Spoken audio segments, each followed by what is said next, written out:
Come with me to the Chola kingdom, to a village called Adnor. Here lived a man whose heart burned with devotion for Lord Shiva. His name was Nandanar, and though society placed him on the very margins, his spirit knew no bounds. He was a man of humble birth and simple means, yet his eyes were always fixed on the distant temple tower, the Gopuram, his soul yearning for a glimpse of the divine. Even from the outside, his service, his Ulium asterisk, was unwavering. He would lovingly prepare strings for the temple's sacred instruments and provide pure cow dung and fresh grass for the holy rituals. Every act was an offering, every moment a prayer. But his deepest desire, the one that consumed his every waking thought, was to see the Lord's form, to stand in his presence just once.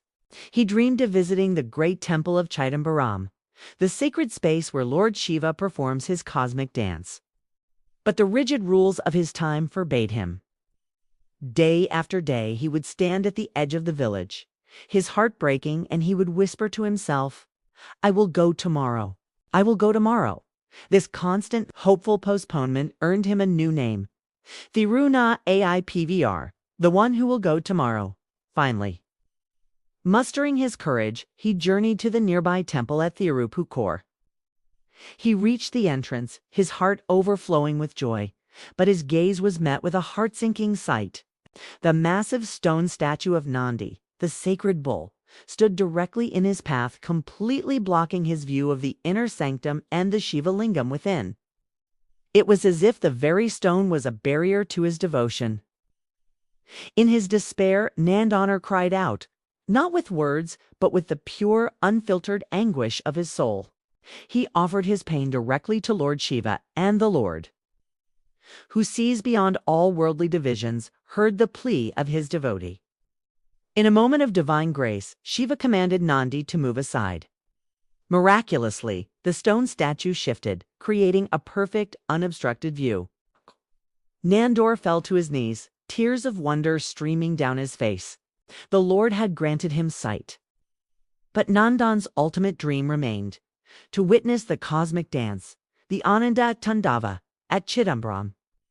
He journeyed to that holy city, but once again the walls of society stood tall. The temple priests, bound by ancient law, refused him entry. His humble birth was deemed a barrier to the holiest of holies. But that night, the Lord of the dance himself intervened. Lord Nataraja appeared in a dream to both the priests and to Nandanar. His divine command echoed in their minds. Let Nandanar pass through a sacred fire, a Homa Kundam. Let his mortal form be purified, and then he shall enter my sanctum.